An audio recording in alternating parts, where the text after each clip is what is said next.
Tonight we're making jambalaya. This is a Cajun Creole type dish, and a little bit of thought on that.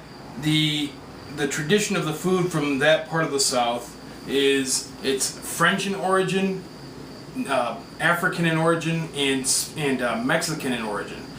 You can see a lot of those elements when you get the flavors together. You can see a lot of those elements mixed into what the final dish actually ends up being. This one, it's going to be kind of a harvest one. I've got fresh tomatoes from the garden, fresh zucchini. Underneath the zucchini is a little bit of celery and garlic, some carrot, some onion. We got rice, a little bit of ham, and some chicken. And of course our spices. First thing we're going to do is we're going to do the rice. Right now what I'm doing with this is 2 cups of rice, and I'm doing about 3.5 cups of water to it. The standard thing with rice is to do about a 1-to-2 ratio, so 1 cup of rice to 2 cups of water. I find that makes mushier rice. You get crispier rice and better rice if you go do just a little bit less water. So about 1 3/4 to 1 of water to 1 cup of rice works really good. Pop those in. Just a simple method. We're gonna let this come up to a boil. While we're doing that, we can work on the other aspects of this. So we grab our veggies, and if you notice I have everything in a different container, mainly because I want different things that are going to cook at different times to go in at different times.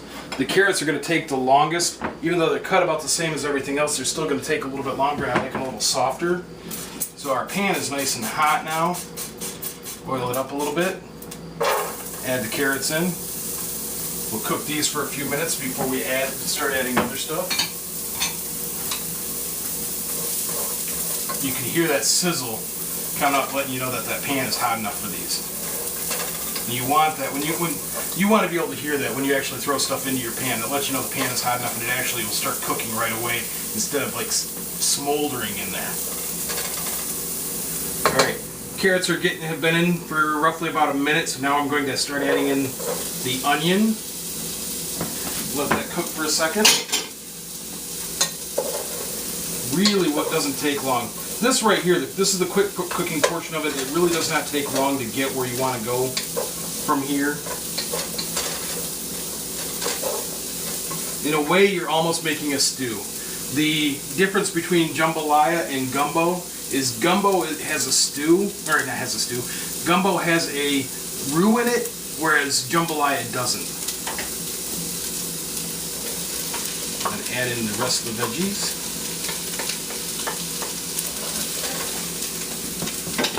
We're going to sweat these for a few minutes, so in part of the sweating we're actually going to add salt to it. Salt will bring out the liquid of the veggies, which is what we want to do. And a little bit of pepper.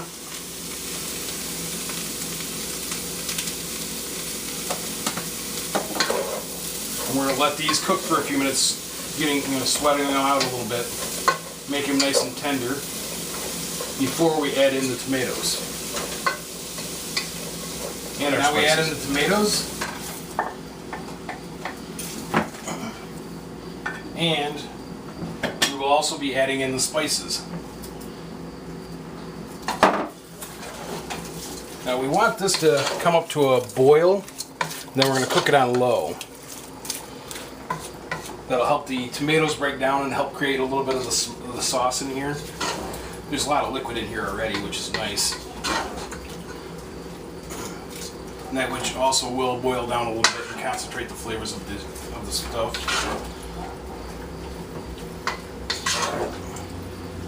And from this point, we'll just let this sit.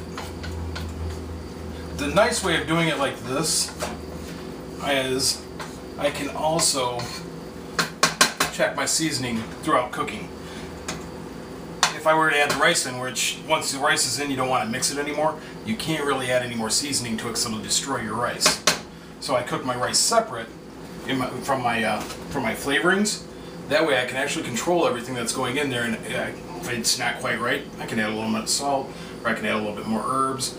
However I need to do it to actually make the stew part of it the way I want it to be. Okay, what we do here is The main thing we were waiting for was for the rice to finish, which when we open it up, we can tell, yes, it is. So we will take it and fluff it a little bit, let it air out. Try and keep it from overcooking itself. Yeah. Notice that a little bit less water, we got nice separated kernels. Just makes it cook so much better. And now to finish this off, notice we've got a little bit of juice in there. That's all from the tomatoes making the sauce.